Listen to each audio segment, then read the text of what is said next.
Tonight. A warm story from a village bathhouse on a cold night, long ago, about the old woman who kept the water hot, the whole village who came in to soak the day away, and the last quiet soak of all, which she kept for herself. The cold came down on the village early that evening, the way it did when winter was near. And in the bathhouse by the road, old Sumi had been heating the water since the middle of the afternoon, so that it would be hot and deep and waiting when the first tired soul came in out of the cold. She fed the fire under the great tub a little at a time, the way you do to bring water up slow and hold it there. And she watched the steam begin to rise off the surface and gather under the low wooden roof. And she knew, by the feel of the air and the smell of the cedar going warm, that it was very nearly ready. The bathhouse was an old one, all of dark, warm wood, low and snug, built around the one great thing in it, the deep cedar tub, big enough for half the village at once, sunk into the floor and filled to the brim with clear hot water. Behind it and beneath it was the fire that heated it, which was Sumi's to keep. In the washing place beside the tub were the little wooden stools and the dippers and the buckets, where a body scrubbed the day's dirt off before going in to soak. And all around, the wood had gone dark and smooth and sweet-smelling, with 100 years of steam. When the water was hot, Sumi went to the door and lit the lanterns, the one inside the door, and the two that hung outside under the roof's edge. And the warm gold light of them spilled out into the cold blue dusk of the village street. That was the sign.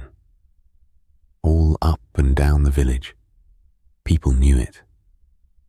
When the bathhouse lanterns were lit, the water was hot, and you could come and wash the day away. Sumi had lit them every evening for more years than she counted.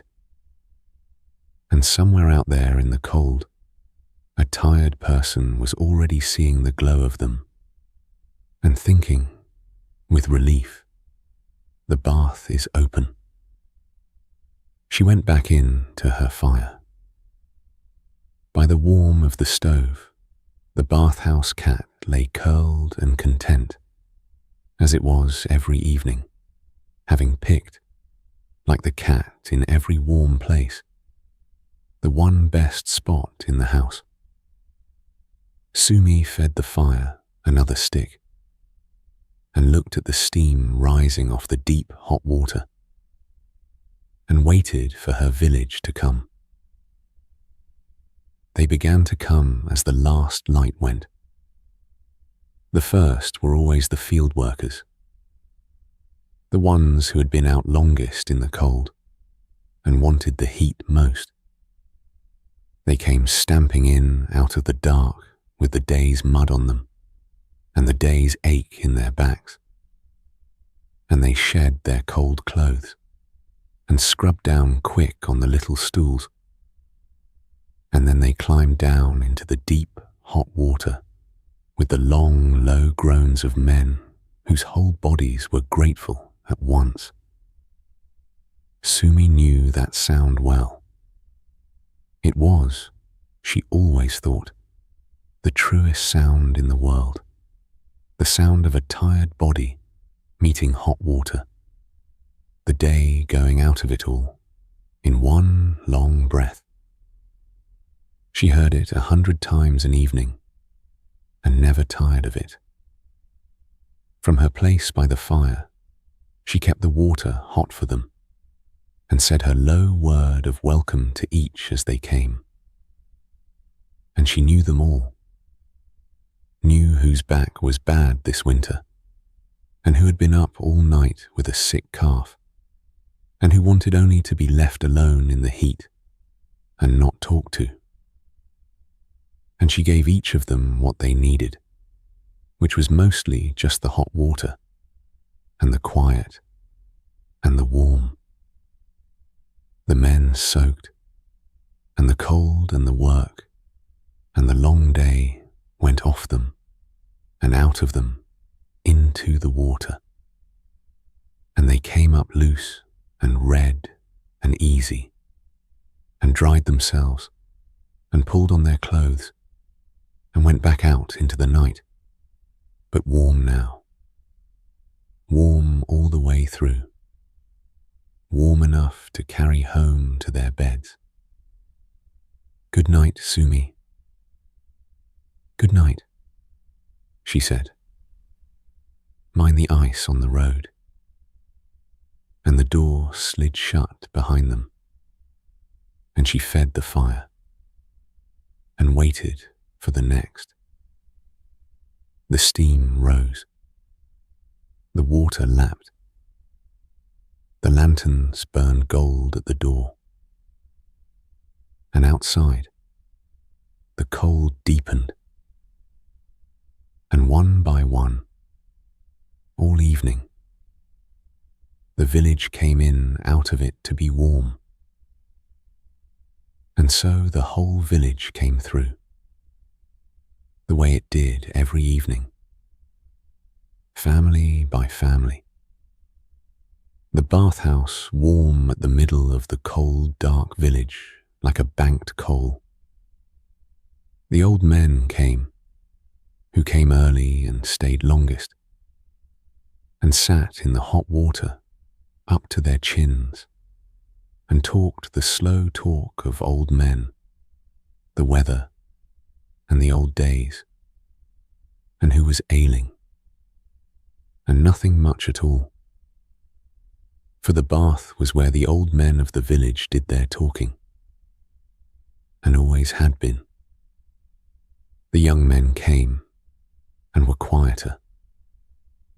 The boys came, and would have splashed if Sumi had let them, and did a little anyway.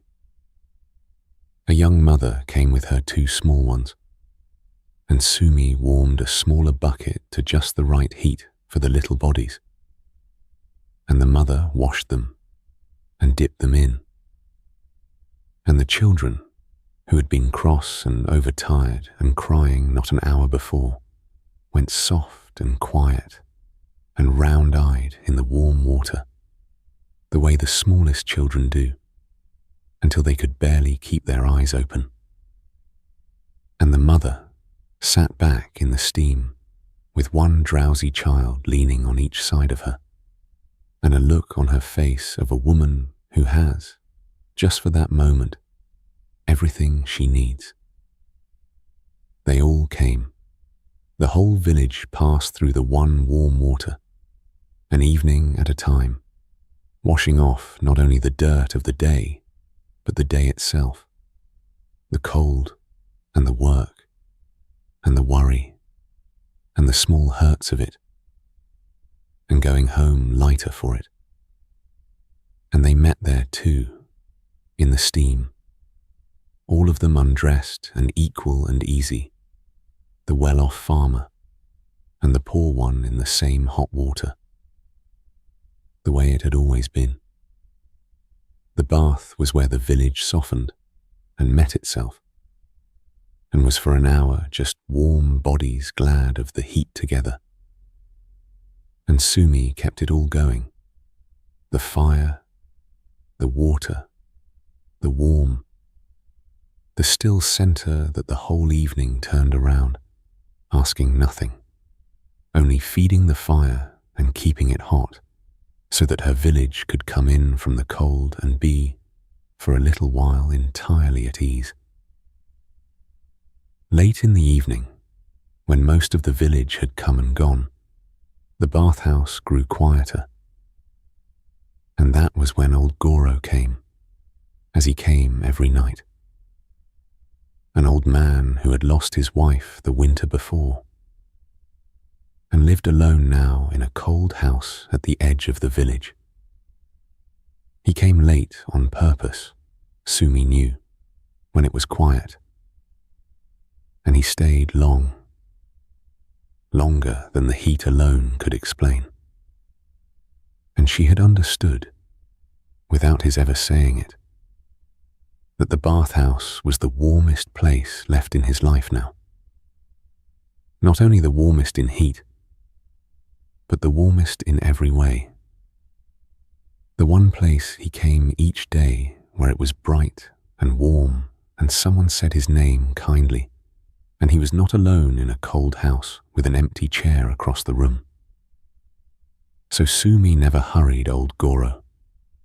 On the nights he came, she kept the fire up a little longer and the water a little hotter, and she let him soak as long as he liked in the deep, warm quiet. And sometimes she sat near, and they talked a little. The slow, easy talk of two old people who had known each other all their lives. And sometimes they said nothing at all. And that was good too. She gave him, without ever once calling it that, a little more of the warm than the price of a bath. For that, she had always believed, was what the bathhouse was truly for. Not the washing, which a bucket at home could do, but this. A warm, bright place, kept open in the cold, where no one in the whole village need be cold, or alone, of an evening, who did not want to be. When at last old Goro rose and dried himself, and wrapped up warm for the cold walk home, he thanked her the way he did every night, and she told him, the way she did every night, to come again tomorrow. And he said that he would. And they both knew that he would. And that was its own small warmth on both sides. The knowing. He went out into the dark, and the bathhouse was quiet. For old Goro was the last of them that night.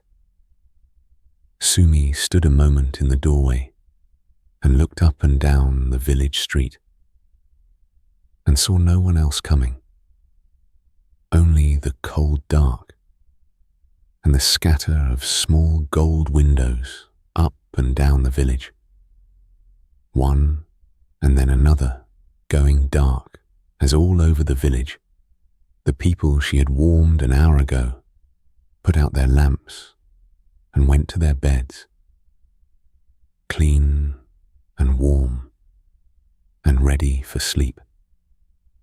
The whole village was home. The whole village was warm.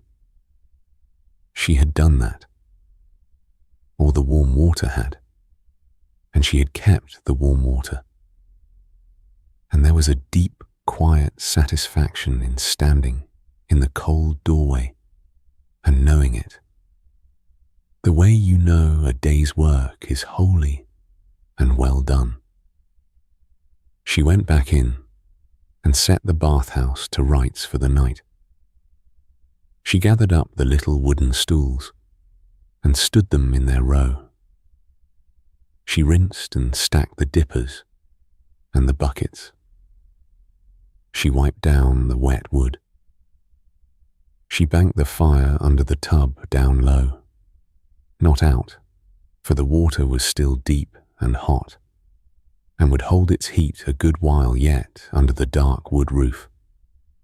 And then, the work all done and the place all quiet, she stood by the great steaming tub in the lantern light, alone in the warm bathhouse at the still middle of the sleeping village, with nothing left in all the long evening that she had to do.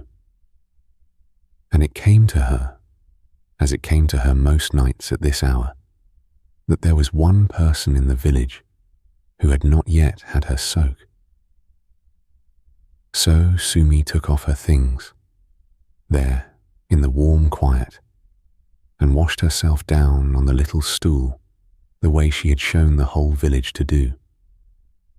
And then she climbed, slow and careful on her old legs, down into the great cedar tub, into the deep, hot water she had kept all evening for everyone else.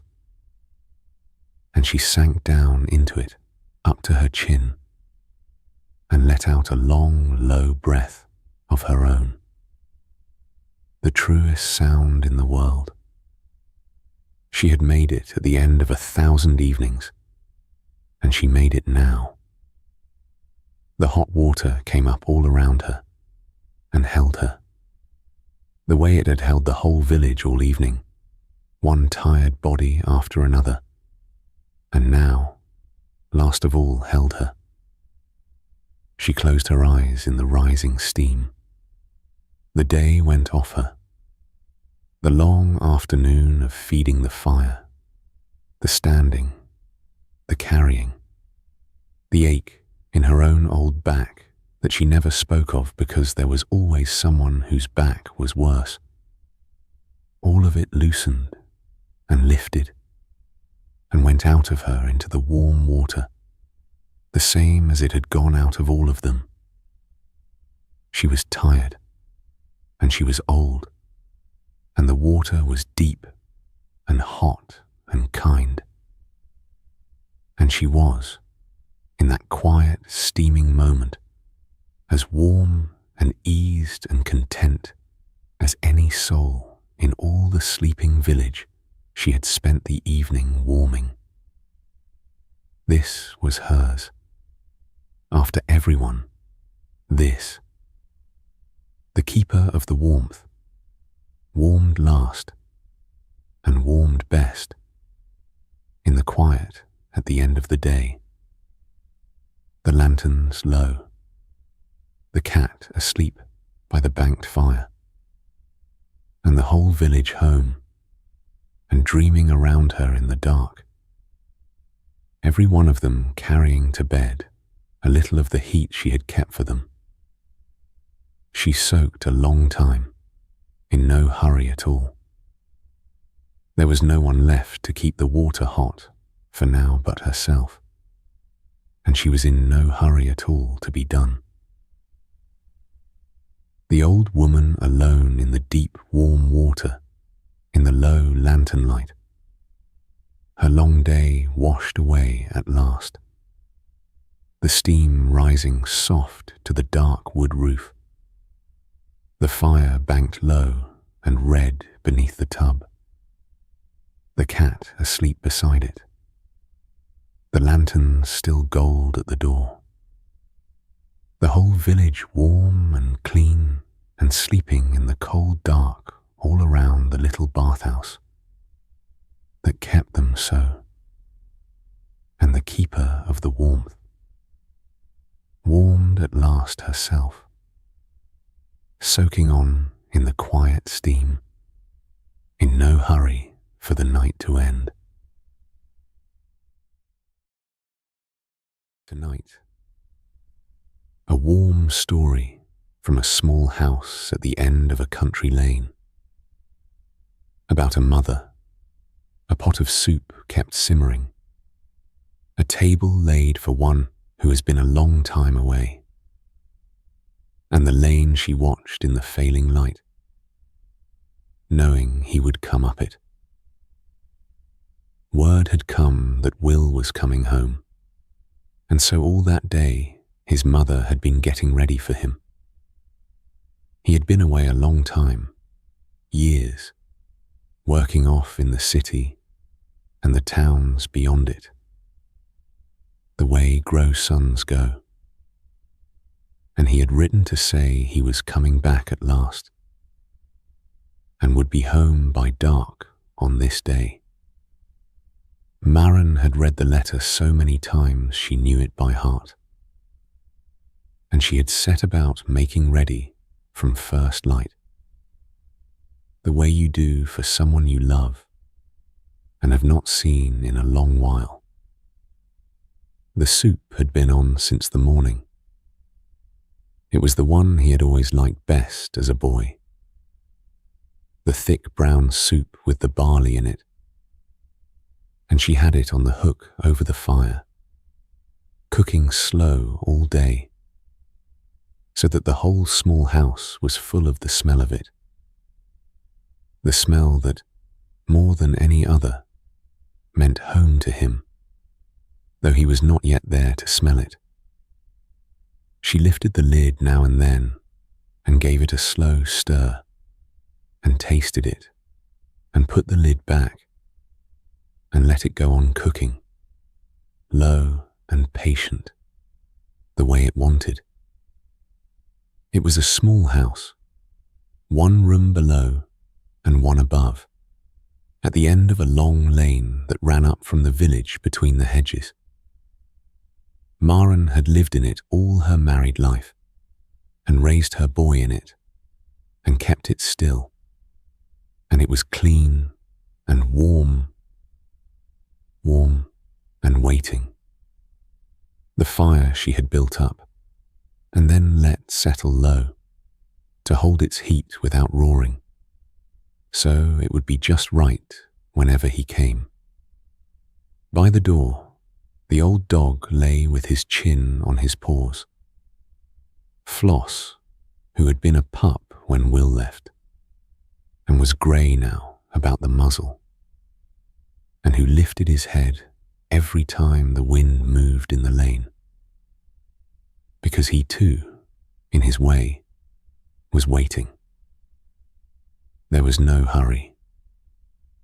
He would not be home till dusk, but she found she could not sit, and so she went on making ready, touching the house into readiness, one small thing at a time, all through the long, warm afternoon. So she laid the table. She scrubbed the tabletop white, though it was clean already, and spread the good cloth on it, the one kept for when things mattered. And she set two places, hers and his. His she set the way it had always been set, his place at the side near the fire, where he had sat as a boy with his feet not reaching the floor, and his own cup, the blue one with the white band that had always been his and no one else's, that had waited all these years on the shelf for him to drink from again. She set it down by his place, and stood and looked at it a moment, and went on. She got the bread out, and set it on the board, a fresh loaf, and the butter, and the little there was besides, and laid it all down the middle of the table within his reach. She did not cut the bread. He could break it himself when he came. It would still be warm. Upstairs she had aired his bed that morning, and made it up with the clean sheets, turned down ready, in the small room under the roof that had been his since he was born, and that she had kept as his, swept and aired, all the years he was gone, as though he had only stepped out and might be back any night. Which, it turned out, was true. And then there was the door. She lifted the latch and set the door on it loose, so that it stood unlocked, and a hand's push would open it, the way her own mother had always left it on a night when someone was expected, so that whoever it was could walk straight in and feel the latch give under their hand, and know before they were over the step that they were looked for and welcome and home. She left it so. Then she had done all there was to do, and the house stood warm and clean and laid and open behind her, and there was nothing left but to wait and to watch the lane. So she drew her chair to the window, where she could see the lane running down between the hedges, and she sat down in the last of the afternoon and watched for him. The light began, very slowly, to go. The afternoon gold thickened and grew long across the fields, and the shadows of the hedges reached out over the lane, and Maren sat by the window with the warm room behind her and the cooling light before her, and watched the empty lane, and was not troubled by its being empty, because it was not yet time. She had the old dog by her chair, and the fire low at her back, and the pot ticking softly on its hook, and she let her mind go where it wanted while she watched, which was backward, over the boy who was coming home a man. She thought of him small at that table, his feet swinging clear of the floor. She thought of him at the door with his bag the morning he left, grown and eager and a little afraid, and how she had stood in this same window and watched him go down that same lane and round the bend and out of sight, and had kept the watching a long while after he was gone. She thought of his letters, kept in a box upstairs, telling her of places she would never see. The years had been long, but they had not, she found sitting there, taken from her anything that mattered. For here was his cup on the table, and his bed made up, and his soup on the fire, and the door open, all of it just as it had always been, kept and ready, as though the home had simply held his place for him the whole time he was away, and asked nothing of him, and would have held it however long it took. Out in the lane the light went on failing, soft and slow. So she lit the lamp and set it in the window.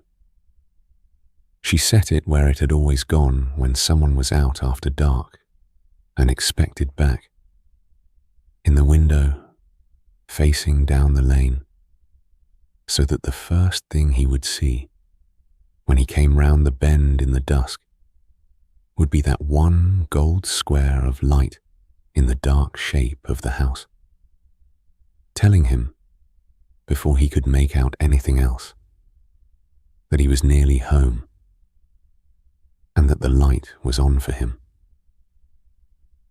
Down below, the village put up its evening smoke and lit its own small lights, one by one, in the dusk. A cart went by far off on the top road. Somewhere a gate shut, and a man called his cow in for the night. And the sounds came up the lane thin and clear, the way sounds do in the still of evening. Maren kept her watch.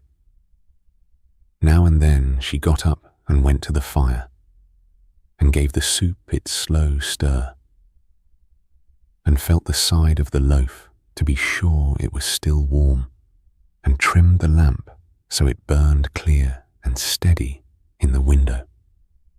And then she sat back down and watched the lane. The dusk came down blue into the lane and filled it.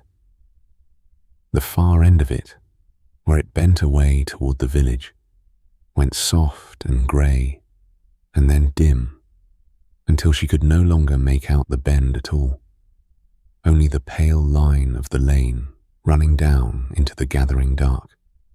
Still she was not troubled. He had said by dark, and it was only just dusk, and a man walking up from the town had a long way to come on his own 2 feet, and would come when he came. She had waited years. She could wait this last warm hour by her own fire, with his supper on, and gladly. Then Floss, by the door, stirred. He lifted his grey head off his paws, and his ears came up.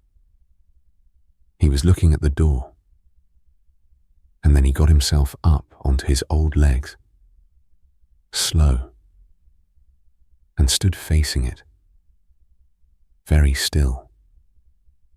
His whole self pointed at the dark beyond it, listening to something out in the lane that Maren, with her duller ears, could not yet hear at all. And then she heard it too. A footstep on the lane, far off still and unhurried. A slow, steady, walking step, coming up out of the dark from the direction of the bend, and she knew the step before her eyes had anything to show her. She rose and went to the window and looked, and there, where the pale lane ran down into the dusk, a figure had come round the bend and was walking up toward the house. A tall figure with a bag on its shoulder, coming on steady in the last grey light, growing surer and nearer with every step. It was Will. Even at that distance, in that little light, she knew the walk of him, which was his father's walk, with her own boys still under it. He was coming up the lane. He was nearly home. She did not run out to him. She had thought all the years that she would run down the lane to meet him when he came. But now that he was here, she found she wanted only to let him come the last of the way himself, up his own lane to his own door, and find it all waiting as it should be. So she opened the door wide to the dusk and stood in it, with the warm gold light of the house behind her, spilling out down the path, and the smell of the soup going out with it into the cool evening. And old Floss pushed past her skirts and went stiff and joyful down the path to meet him, his tail going as it had not gone in years. And Will, seeing the open door and the light and the old dog coming and his mother standing there in it, came on up the last of the lane a little faster now.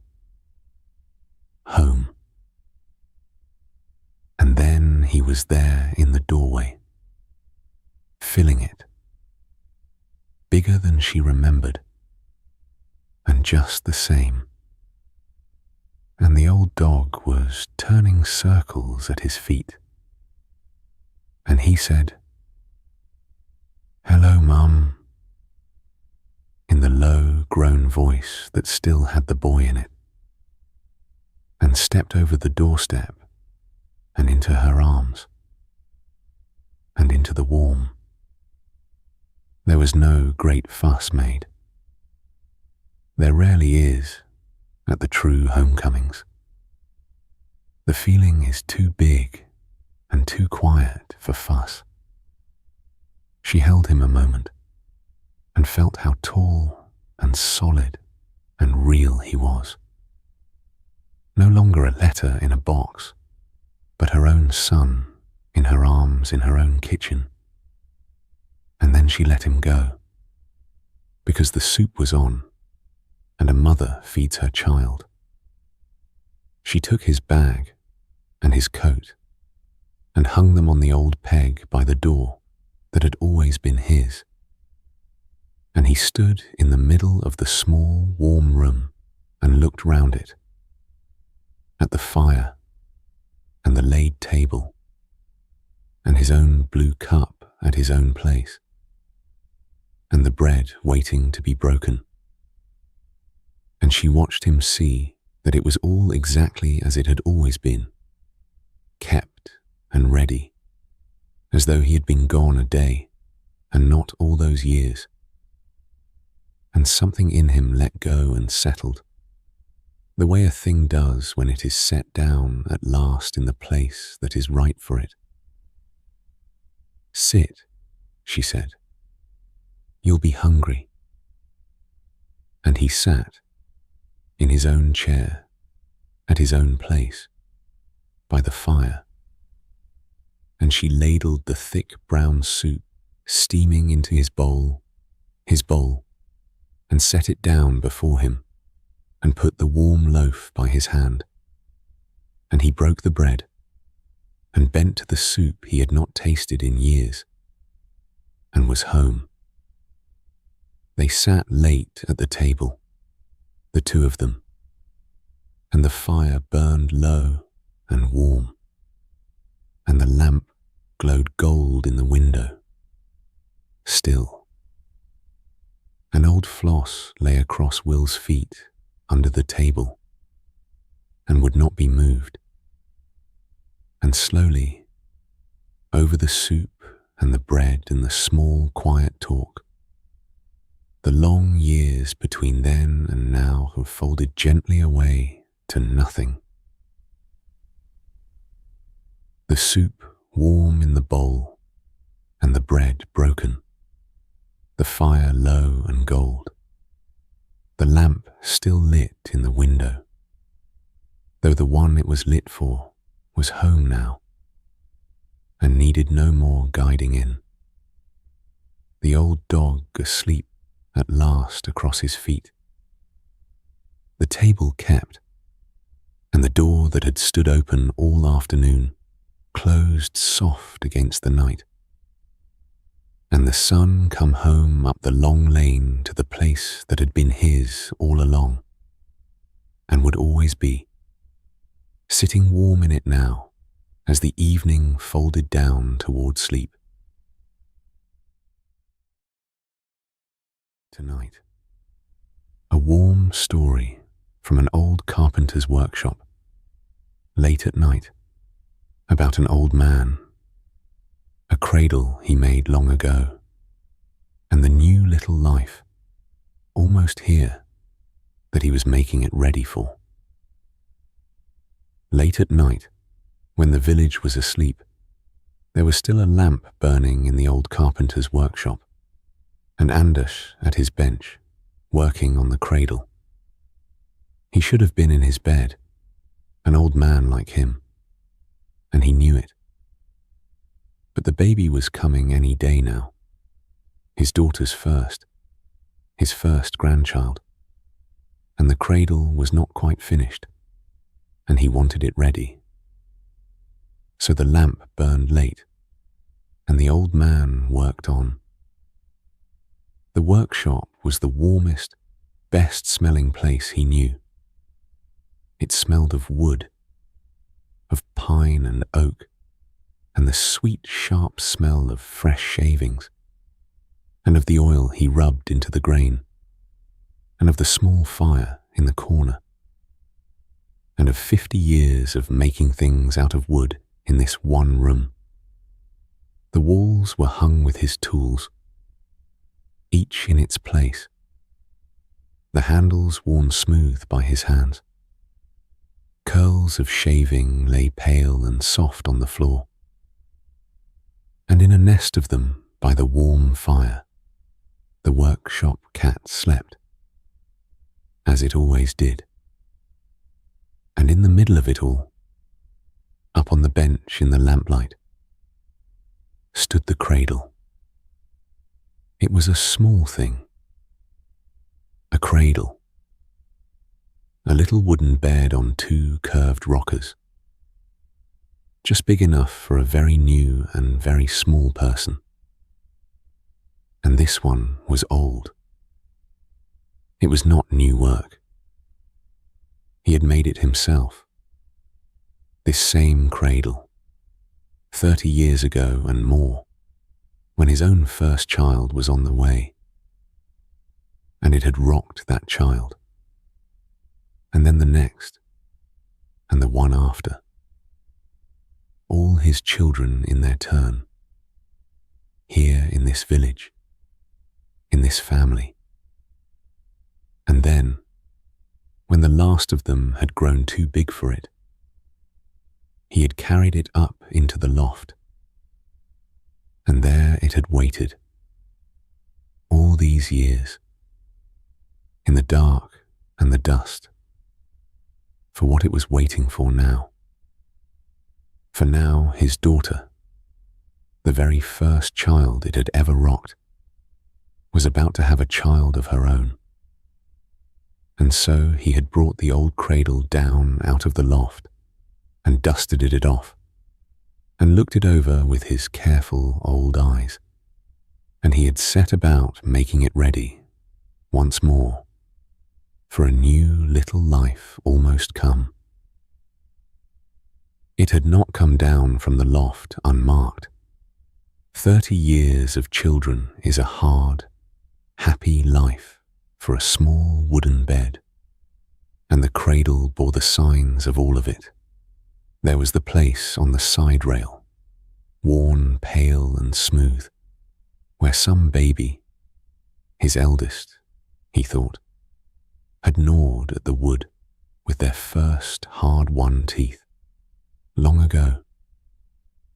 There was the faint scratch of a drawing, a child's, that one of them had scratched into the foot of it with a nail when they were bigger and should have known better, and that he had been too soft-hearted ever to rub away. There was the little dent where it had once been knocked against a doorframe in somebody's hurry. The whole small bed was written over, soft and faint, with the marks of his children's beginnings, the way a much-loved thing always is. And he ran his old hand over all of it slowly, in the lamplight, reading it like a page he knew by heart. But one thing on it was not sound. One of the two curved rockers, the very feet the cradle rocked upon, had cracked. Somewhere in the long years up in the loft, a split running half through the good wood, and a cradle with a cracked rocker would not do. Not for a new baby, not at all. It would have to be made new. And that was the thing he was about tonight. The last thing the old cradle needed to be whole and safe and ready again. A new rocker, made by hand, to carry it on. So he had chosen a good piece of oak, close-grained and strong, and without a flaw in it, the right wood to carry a child.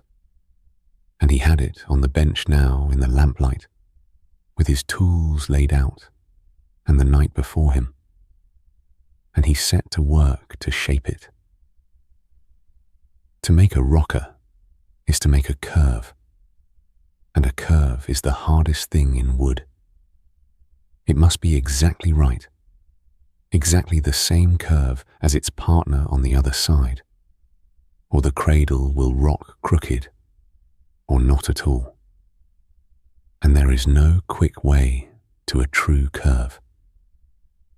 There is only the slow way, by hand, taking off a little, and a little and a little more, and looking, and feeling, and taking off a little more.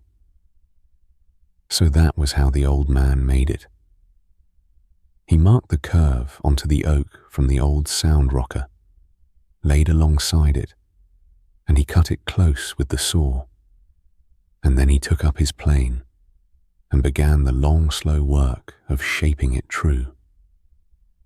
The plane went hissing along the wood, and the shavings came curling up out of it, pale and sweet-smelling and thin as paper, and fell to the floor and onto the cat, who did not stir.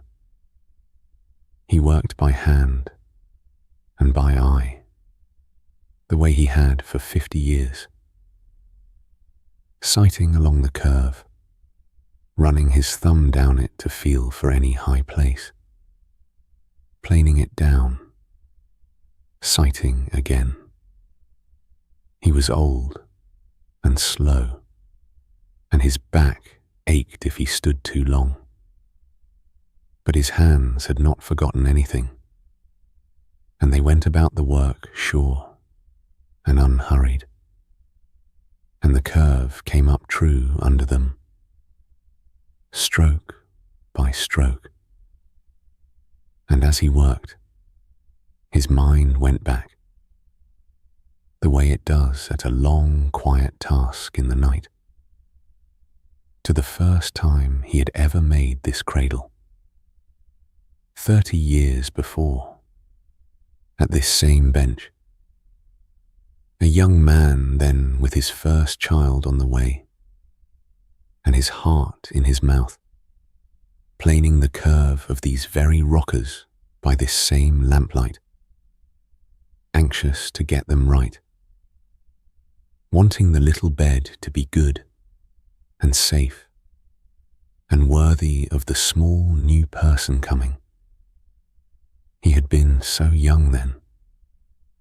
His hands had been quick and unscarred.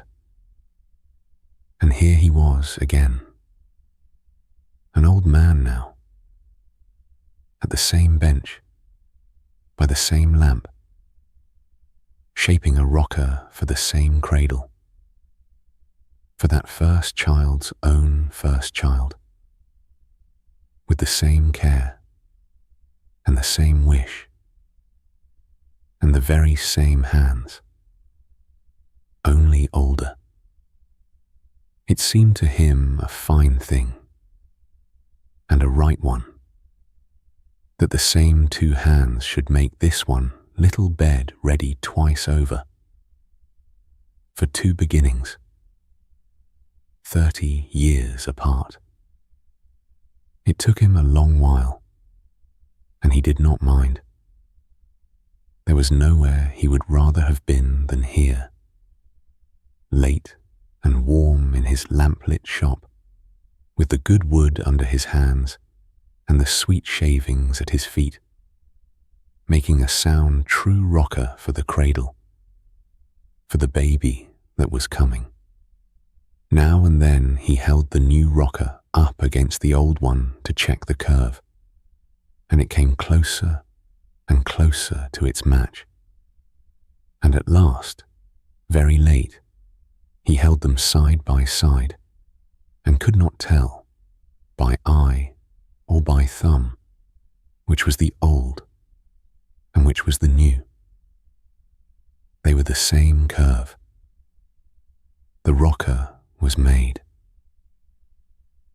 Then he fitted it to the cradle, and made it one with the little bed. He took off the cracked old rocker and set the new one in its place, snug and true, and pegged it home. And when it was done, the cradle stood square and sound again on its two good curved feet, ready to rock. But he was not finished yet, because the most important part was still to do. The part that was not about the wood being strong, but about the wood being kind. A new baby is the softest thing there is, and a cradle must be made fit to hold one. Not a splinter anywhere, not a sharp edge, not a rough place. Nothing in all of it that could catch or scratch the new soft skin that would lie against it.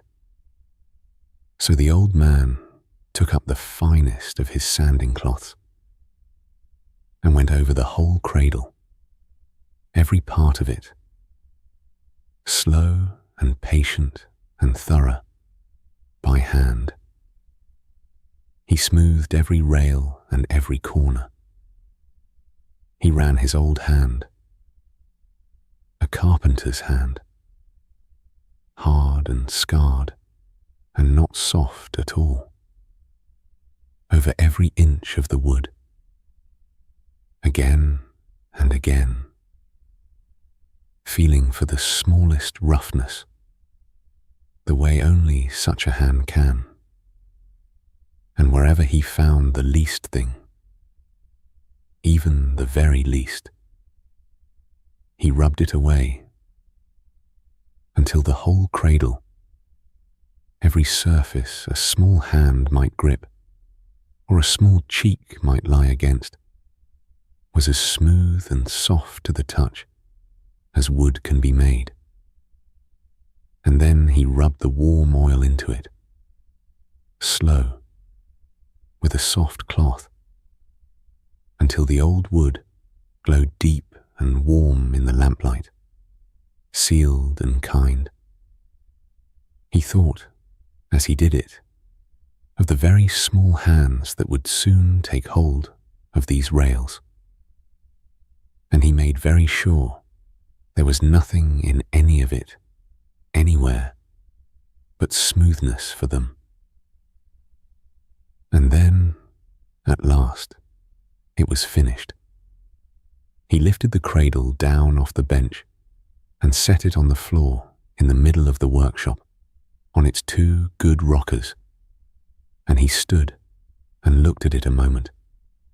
The old cradle, made whole and smooth and ready again. And then he reached down and gave it the gentlest push, the way you would to rock a child, and let it go. And it rocked. It rocked slow and even and quiet, side to side, the way it always had. The new rocker and the old swinging together in one smooth motion, as if they had been made the same day by the same hand, which, near enough, they had. It rocked the way it had rocked his daughter 30 years before, in this same room, when she was the new little life almost come. And watching it now, the small empty bed rocking gently in the lamplight, it seemed to the old man that the years folded softly together. The child it had rocked then, soon to be rocked to sleep herself by the rocking of her own child in it now. He stood and let it rock until it slowed, all of its own accord, and came at last to rest. It was done. The cradle was ready. There was not a thing left wrong with it, nor a thing left to do to it, only to carry it, in the morning, down the lane to his daughter's house, and set it ready by her bed, for the baby that would surely come now any day, any night, any hour. He did not carry it over that night. It was very late, and the village was asleep, and his daughter with it, getting what rest she could while she still could. The morning would do for the carrying. So he left the cradle where it stood, in the middle of the workshop, finished, on the swept floor, in the last of the lamplight, ready and waiting, the way it had waited up in the loft all those years. Only not in the dark and the dust now, but down here in the warm, polished and whole and kind, with its work almost come round to it again. He banked the fire for the night, and gathered up the sweet pale shavings, and hung his tools back in their places. And before he put the lamp out, he stood by the cradle one more time, and rested his hard old hand on the smooth rail of it, the rail his own children had held, that his grandchild would hold, and gave it one more gentle push, and watched it rock, slow and quiet, in the warm, dark shop. A cradle made by hand, by an old man who loved them, for a new little life he had not met yet, and already loved, mended and smoothed and oiled and ready, rocking, empty, in the lamplight, on the last night before. Then he put out the lamp and went to his bed, and left the cradle rocking gently down to stillness in the dark, ready for the morning and the carrying and the small new life, almost here, that it would soon rock to sleep the way it had rocked them all. The little cradle standing finished in the middle of the quiet workshop, mended and smooth and ready, glowing soft in the last of the lamplight.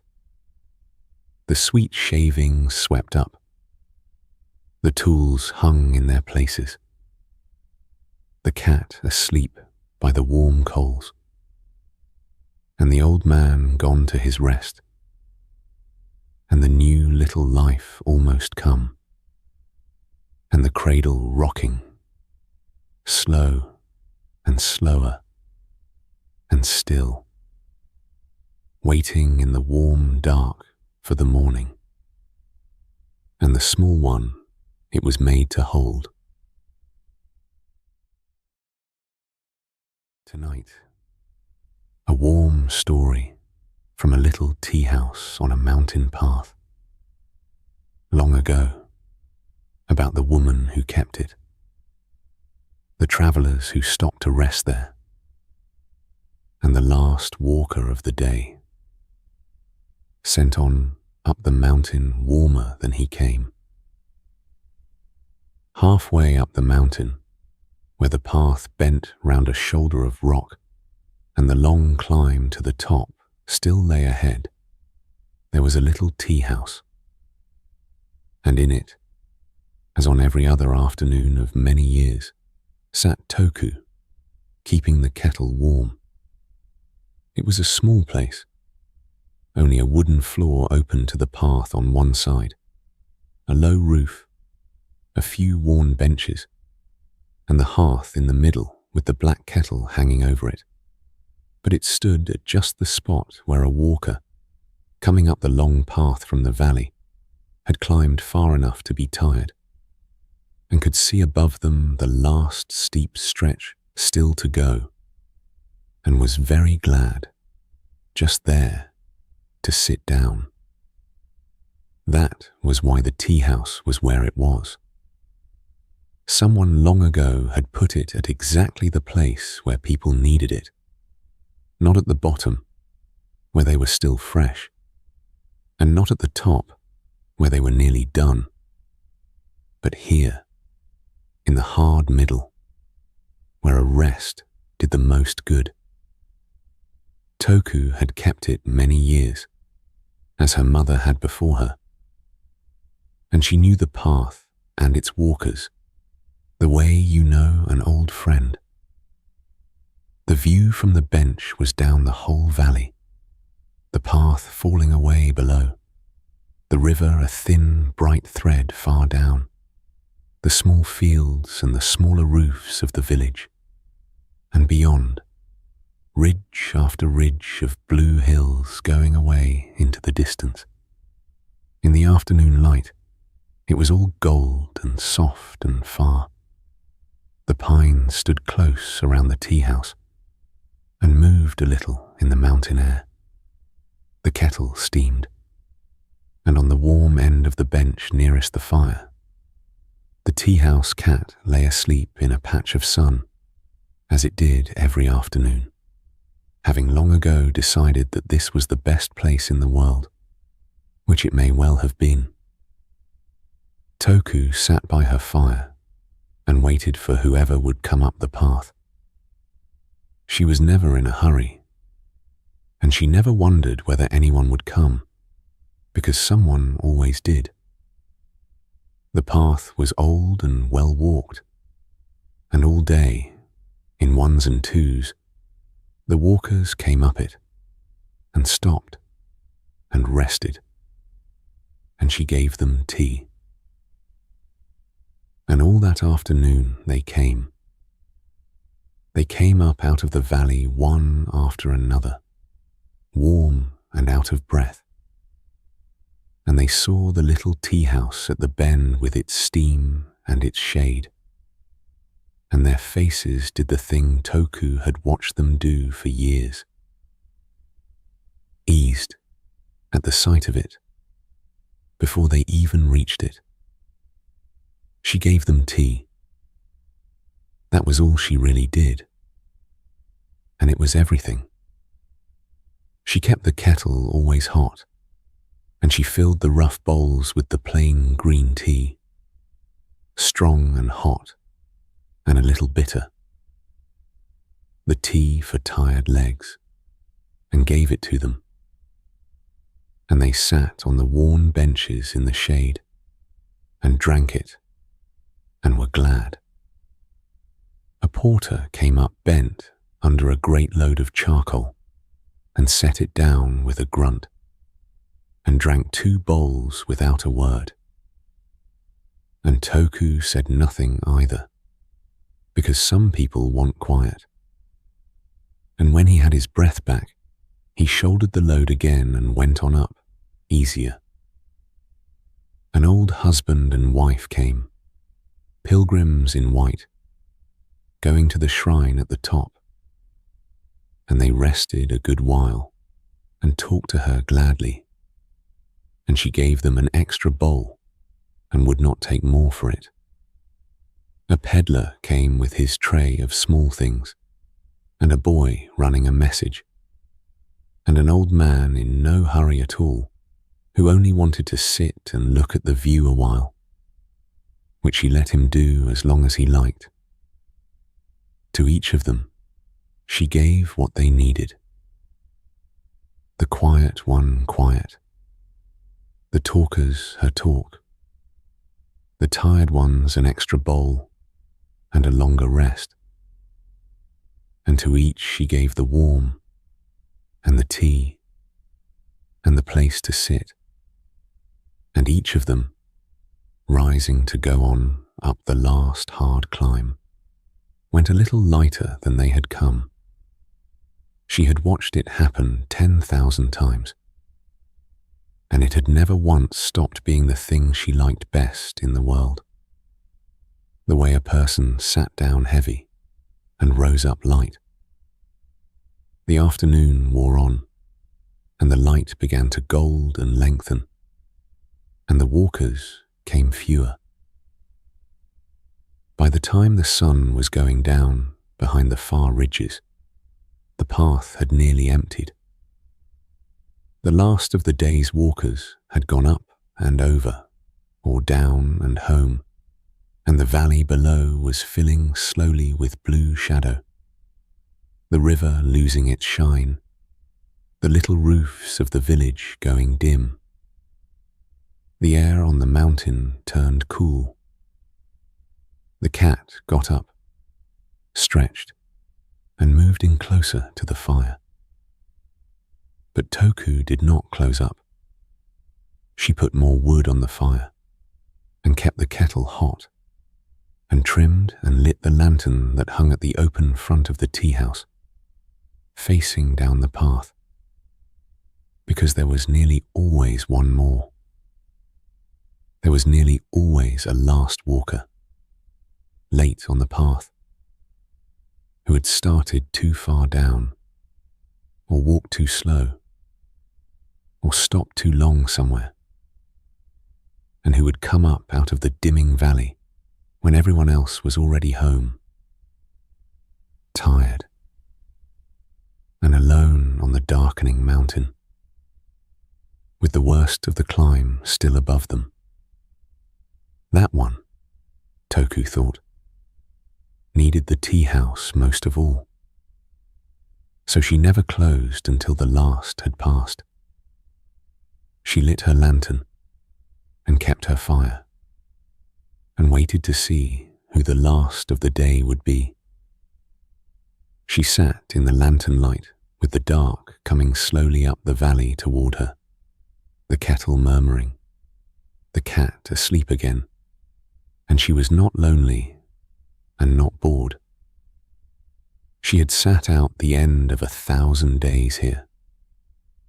She liked this hour best of any, the quiet after the day's walkers, the lit lantern, the kettle on, the whole mountain going still and blue.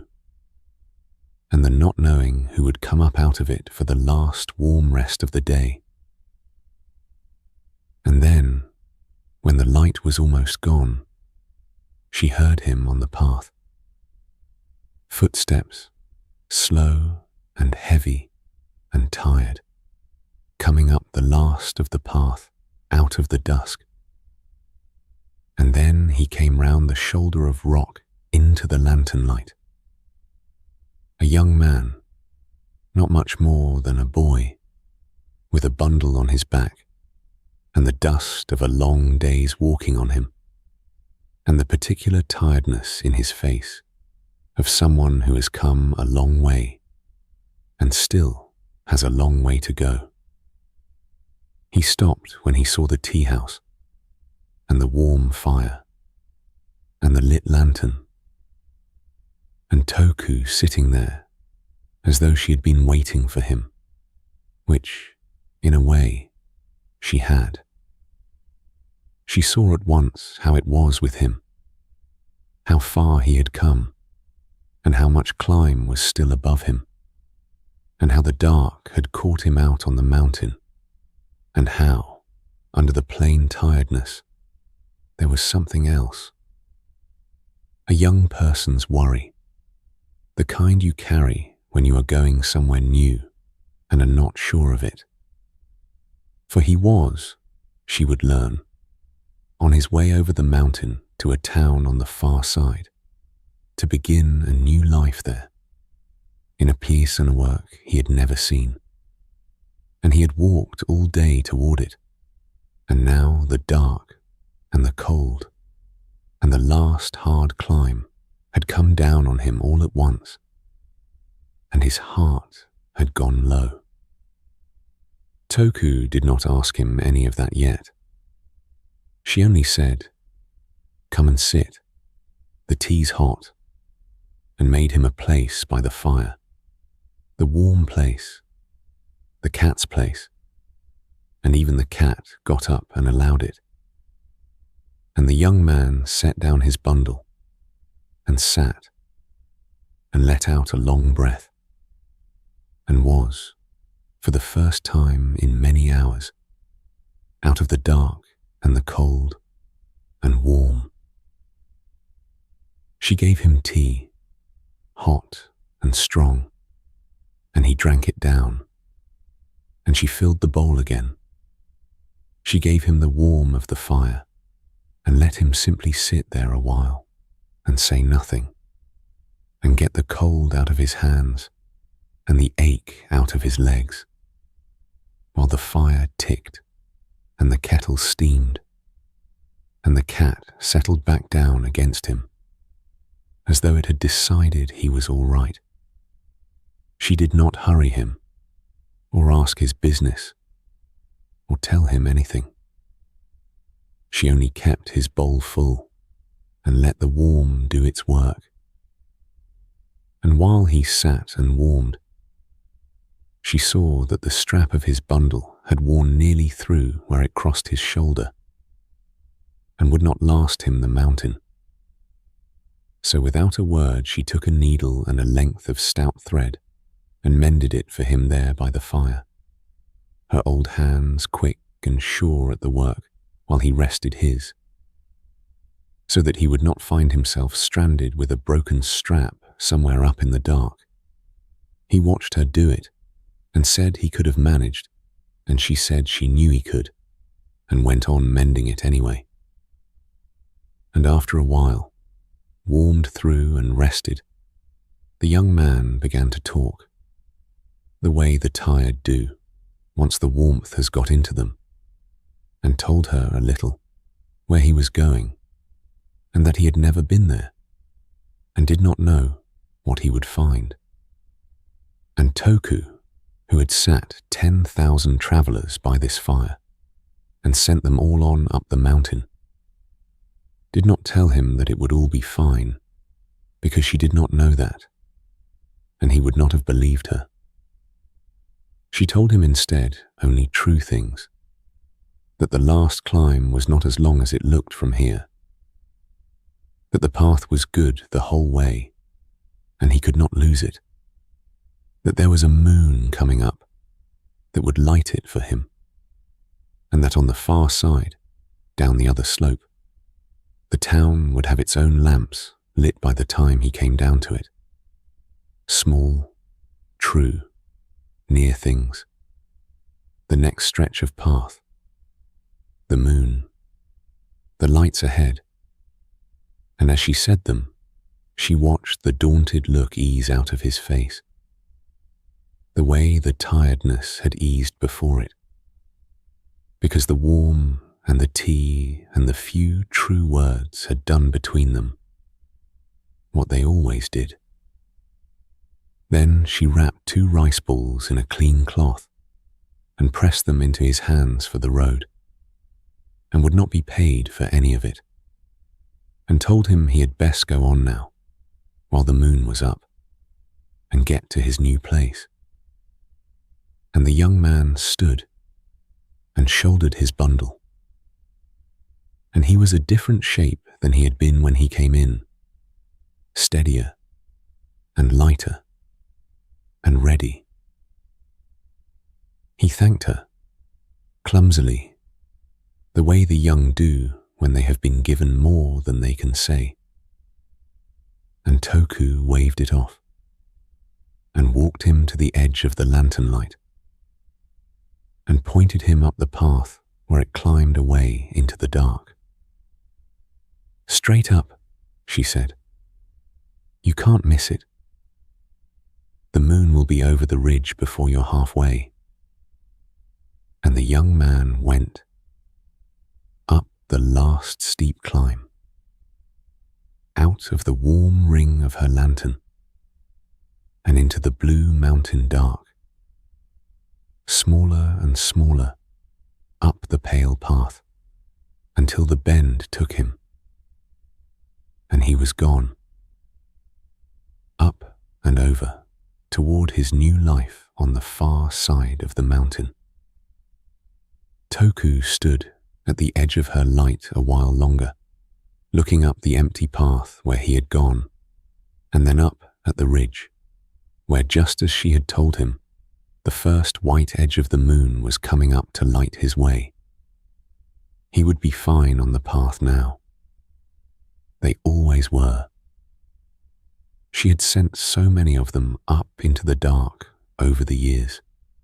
The late ones, the last ones, the tired and the daunted, with tea and a warm hour and a rice ball and a few true words. And they had all gone up and over and on into their lives, a little lighter for having stopped. And that, she had long ago decided, was a good thing to have done with a life. To keep a warm place on a hard road and send people on. Then she went back in and took the kettle off and banked the fire down low. And the cat came and leaned warm against her. And the mountain stood huge and quiet and dark all around the little lit tea house. And the day's last traveller climbed on toward the moon. The little tea house warm and lit on the dark mountainside. The kettle quiet now. The fire banked low and red. The cat asleep on the warm bench. The lantern still burning at the open front, facing down the empty path. And far above, climbing the last of the moonlit path toward the top, and the lamps that would be waiting on the other side, the day's last traveller, gone on lighter than he came, and the mountain, and the moon, and the quiet